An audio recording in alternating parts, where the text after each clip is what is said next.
Welcome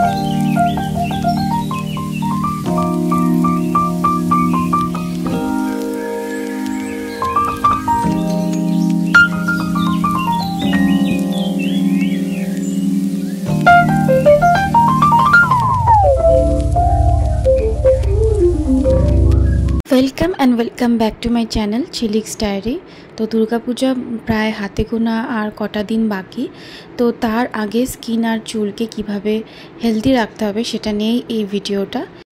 জবা ফুল কিন্তু আজকে আমি পুজো দেওয়ার জন্য তুলছি না, এটা আমার হেয়ার কেয়ারে আজকে লাগাবো। লাল জবাতে অনেক বেনিফিটস আছে চুলের জন্য। চুলকে কালো রাখতে সাহায্য করে, মানে গ্রে হওয়া থেকে রোধ করে, চুল শাইনি করে, ফ্রিজিনেস চুলের কমায়, আর স্ক্যাল্পে ড্যান্ড্রাফ থাকলে সেটাকেও দূর করে, হেয়ার গ্রোথেও কিন্তু সাহায্য করে এই লাল জবা। তো সেটাই ছাদ বাগান থেকে তুলে নিচ্ছি, আজকে একটা হেয়ার প্যাক বানাবো। আর কারি পাতা তুলে নিচ্ছি, কারি পাতাতে প্রচুর হেয়ার বেনিফিটস আছে, এটাও ড্যান্ড্রাফ মুক্ত রাখতে সাহায্য করে। আর মেথি আর অ্যালোভেরা, এই চারটে ইনগ্রিডিয়েন্ট দিয়ে একটা পাওয়ার প্যাক হেয়ার মাস্ক তৈরি করব। অ্যালোভেরা জেলে আছে ভিটামিন এ, সি আর ই, এটা একটা ন্যাচারাল কন্ডিশনার হিসেবে কাজ করে চুলের। আর মেথি হেয়ার গ্রোথকে প্রমোট করে, চুল পড়া বন্ধ করে। তো এই হেয়ার প্যাকটা আমি এই জন্য লাগাচ্ছি কারণ আমি চুল কাটতে যাব। আমি বছরে একটা দিন মানে পুজোর আগে পুরো হেয়ারটা কাট করি, আর এমনি সময় ট্রিম করি জাস্ট। চুল সবারই বছরে একবার কাট করা অবশ্যই দরকার, যদি কাটতে না চাও তো ট্রিম করা তো অবশ্যই দরকার, তাহলে চুলের গ্রোথটা হেলদি হয়, স্প্লিট এন্ডস থাকে না। হেলদি গ্রোথের জন্য হেয়ার কাটটা খুব দরকার, আর স্টাইলিংয়ের জন্য তো অবশ্যই দরকার। তো তার জন্য আমি আগে হেয়ার প্যাক লাগিয়ে চুলটাকে স্মুথ করে নিচ্ছি, কারণ ওরা চুলটা ভীষণ টেনে টেনে হেয়ার কাট করবে আর ব্লো ড্রাই করবে, হিট ইউজ করবে। তো তার জন্য ভালো করে আগে নারিশ করে নিচ্ছি চুলটাকে, যাতে কোনো অসুবিধা না হয়। এই হেয়ার প্যাকটা প্রায় 1 ঘন্টা রেখে দিয়ে তারপরে একটা মাইল্ড শ্যাম্পু দিয়ে হেয়ার ওয়াশ করে নিতে হবে। এবার একটা লিপ স্ক্রাব দেখাবো, যেটা প্রিয়াঙ্কা চোপড়া বলিউড অ্যাক্ট্রেস, সে দেখিয়েছে রিসেন্টলি তার ব্লগে, সে সেটাই করে। তো রক সল্ট নিয়েছি, গ্লিসারিন নিতে পারেন, গ্লিসারিন না থাকলে ভিটামিন ই ক্যাপসুল নিতে পারেন, আর রোজ ওয়াটার, ব্যাস এই 3টি ইনগ্রিডিয়েন্টকে ভালো করে মিক্স করে নিতে হবে। রক সল্ট মানে হচ্ছে বিট নুন বা কালা নামক যেটাকে বলে, সেটা ঠোঁটের চামড়াটাকে, কালো চামড়াটাকে, পিগমেন্টেশনটাকে দূর করতে সাহায্য করে আর সফট সাপল বানায় ঠোঁটটাকে। গোলাপ জল ঠোঁটটাকে ময়শ্চারাইজ করতে সাহায্য করে, আর গ্লিসারিনও সেম। তো সেটা করে নিয়ে তারপরে কিন্তু একটা এসপিএফ যুক্ত লিপ বাম হাইড্রেটিং লাগাতে হবে। তো আমি এটা গ্লস বস নিয়ে নিচ্ছি ডট অ্যান্ড কিয়ের, এতে ভিটামিন সি অ্যান্ড ই আছে। তো স্ক্রাব করার পরে ভীষণ হাইড্রেশনের দরকার হয় ঠোঁটে, আর এসপিএফ তো অবশ্যই ডে টাইমে অ্যাপ্লাই করতেই হবে। ঠোঁট কালোর সমস্যাটা কিন্তু চলে যাবে যদি এসপিএফ দিনের বেলা লিপ বামেও ইউজ করা যায়, আর সপ্তাহে একদিন এরকম ধরনের স্ক্রাব করা যায়। এটা তো হলো বাইরের কথা, এবার ভিতর থেকেও কিন্তু শরীরটাকে গ্লো করতে হবে। তো তার জন্য আমি একটা গ্লো ড্রিঙ্ক বানিয়ে নিয়েছি। আমি এভরিডে কোনো না কোনো গ্লো ড্রিঙ্ক বানিয়েই থাকি। এর আগে বানিয়েছিলাম অ্যালো, কারি পাতা, শসা দিয়ে, মিন্ট লিভস দিয়ে একটা জুস, সেটাও ভীষণ ভালো। আর আজকে দেখাচ্ছি এই যে বাতাবি লেবু, এখন হচ্ছে বাতাবি লেবুর সিজন। তো আমার আরেকটা বাড়িতে বাতাবি লেবুর গাছ আছে, প্রচুর হয়েছে, ওখান থেকেই বাবা নিয়ে এসেছিলো। তো সেইটাই এখন গ্রাইন্ড করে জুস বানিয়ে নিচ্ছি। বাতাবি লেবু কিন্তু লিভারটাকে খুব ভালো রাখতে সাহায্য করে, লিভারে প্রবলেম হলে কিন্তু মুখে অ্যাকনে আসে।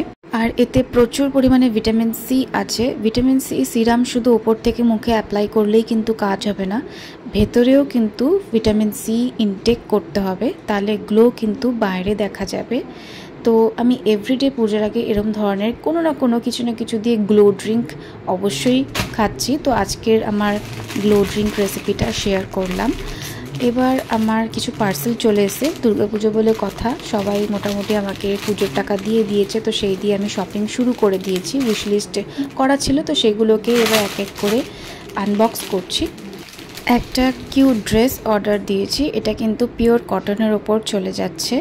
আর সামার টাইমে এরকম ধরনের কটনের জিনিস কিন্তু বেশ ভালো, আর এটা পরে কমফোর্টেবলি কিন্তু দুর্গাপুজোতে প্যান্ডেল হপিং করা যাবে।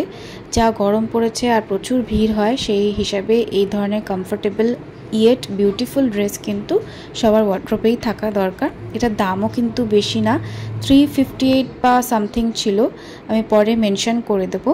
এবার হচ্ছে আমার ফুল লুকটা আমি দেখাই আমি পরে কেমন লাগছে। ড্রেসটা কিন্তু খুবই কমফোর্টেবল, একদমই হালকা ফুলকা, কালারটাও কিন্তু বেশ মিষ্টি। এর আরও অনেক কালার আছে, চাইলে আমি লিংক কিন্তু এগুলোর ডেসক্রিপশন বক্সে দিয়ে দেব। এবার সেকেন্ড হচ্ছে এগেইন মিশো থেকে, এটা 333 টাকা নিয়েছে। এত কম দামে এত স্টাইলিশ জিনিস, ওটা একটা কিউট ড্রেস দেখালাম। এবার একটা স্মার্ট ড্রেস, মানে অষ্টমী নাইটে বা সপ্তমী নাইটে ইজিলি পরে ক্যারি করা যাবে। তো এটা হচ্ছে ব্ল্যাক আর ব্ল্যাক অ্যান্ড হোয়াইট চেকের উপর যাচ্ছে, খুব সুন্দর এই ড্রেসটা। ফুল স্লিভ আছে, পাফ স্লিভস, আর এই নিচের পোর্শনে মানে স্কার্ট এরিয়ায় একটা স্লিট আছে, সুন্দর একটা স্লিট আছে। এটাতে খুবই আরও এলিগেন্ট লাগছে লুকটা। এইটা কিন্তু খুব এলিগেন্ট আর স্মার্ট রিচ লুক দেবে। তো এটাও খুব কমফোর্টেবল আর খুব ভালো ফ্যাব্রিক আছে। এবার আমি দেখিয়ে দিই এটাকে পরে আমাকে কেমন লাগছে।